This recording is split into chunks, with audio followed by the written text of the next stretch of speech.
शिवलिंगावर तुळशीची पानं का अर्पण केली जात नाहीत? तुळशीजवळ शिवलिंग का ठेवलं जात नाही? धर्मग्रंथातील ही कारणं जाणून थक्क व्हाल. नमस्कार मंडळी, श्री स्वामी समर्थ.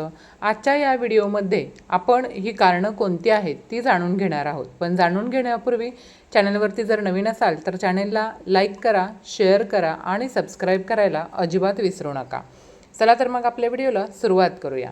मराठी दिनदर्शिकेनुसार यंदा श्रावण महिना 13 ऑगस्टपासून सुरू होते. या काळात भगवान शिव आणि भगवान विष्णू या दोघांचीही पूजा केली जाते. भारतीय धार्मिक परंपरेमध्ये तुळस आणि शिवलिंग या दोघांनाही विशेष महत्त्व आहे. तुळशीला भगवान विष्णूंची प्रिय पत्नी मानलं जातं, तर शिवलिंग हे भगवान शिवांचं प्रतीक आहे. मात्र धर्मग्रंथामध्ये स्पष्टपणे सांगितलं आहे की शिवलिंगावर तुळशी अर्पण करू नये, तसंच तुळशीजवळ शिवलिंग देखील ठेवू नये. यामागं केवळ धार्मिकच नव्हे तर पौराणिक कारणंही आहेत. ती आज आपण जाणून घेणार आहोत.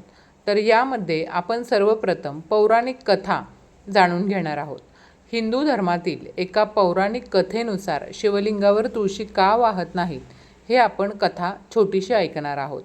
तर लक्षात घ्या, हिंदू धर्मातील एका पौराणिक कथेनुसार तुळशीचा पूर्वजन्म हा वृंदा म्हणून झाला होता. ती जालंधर नावाच्या पराक्रमी असुराची पत्नी होती आणि ती आपल्या पतीवर अत्यंत श्रद्धा ठेवणारी होती. तिच्या सत्यनिष्ठेमुळे आणि भक्तीमुळे जालंधरच्या अत्याचारांमुळे देवांनाही त्रास होऊ लागला. देवांच्या विनंतीवरून भगवान शिवाने युद्धात जालंधराचा वध केला. यामुळं तुळशीच्या पतीचा वध शिवाने केला. म्हणूनच शिवलिंगाजवळ तुळस ठेवणे किंवा शिवपूजेत तुळशीचा नैवेद्य अर्पण करणं हे निषिद्ध मानलं जातं. जालंधराचा वध भगवान शिवांच्या हस्ते झाल्यामुळं काही धार्मिक परंपरांमध्ये वृंदेने शिवपूजा स्वीकारली नाही असं म्हटलं जातं किंवा अशी श्रद्धा आहे. त्यामुळं शिवलिंगावर तुळशी अर्पण करण्याची प्रथा रूढ झाली नाही. लक्षात घ्या, तुळशी ही भगवान विष्णूंना अतिशय प्रिय अशी आहे. धार्मिक मान्यतेनुसार तुळशी ही भगवान विष्णू आणि श्रीकृष्ण यांना सर्वाधिक प्रिय मानली जाते. म्हणून विष्णू पूजेत तुळशी ही अनिवार्य असते. दुसरीकडे भगवान शिवांना बेलपत्र, धतुरा, आकाची फुले, भस्म आणि गंगाजल हे प्रिय मानलं जातं. त्यामुळं शिवपूजेत बेलपत्राला विशेष असं महत्त्व दिलं जातं. शिवलिंगावर तुळशी अर्पण करणं का टाळलं जातं? तर मैत्रिणींनो, धर्मशास्त्रामध्ये प्रत्येक देवतेसाठी वेगवेगळं पूजा साहित्य सांगितलेलं आहे. मग तसं शिवपूजेमध्ये तुळशीचा उल्लेख सामान्यतः आढळत नाही. त्यामुळं बहुतेक परंपरांमध्ये शिवलिंगावर तुळशी वाहणं हे टाळलं जातं. तसंच तुळशीजवळ शिवलिंग का ठेवू नये? तर बघा, पूजास्थानाची स्वतंत्र परंपरा असते. तुळशी वृंदावन हे भगवान विष्णूंचं प्रतीक मानलं जातं, तर शिवलिंग हे भगवान शिवांचं स्वरूप आहे.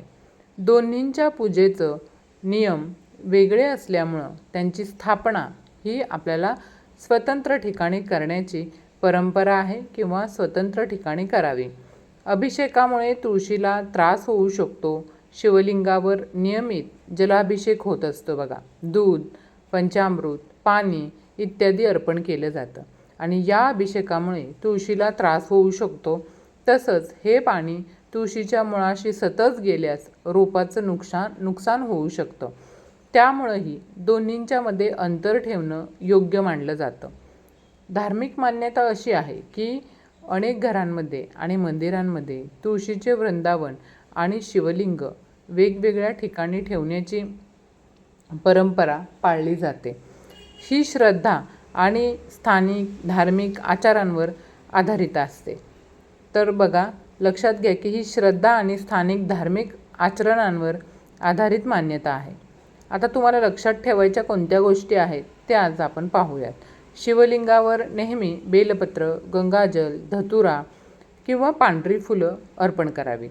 यानंतर दुसरा नियम तो म्हणजे भगवान विष्णू, श्रीकृष्ण यांना तुळशीपत्र अर्पण करावं.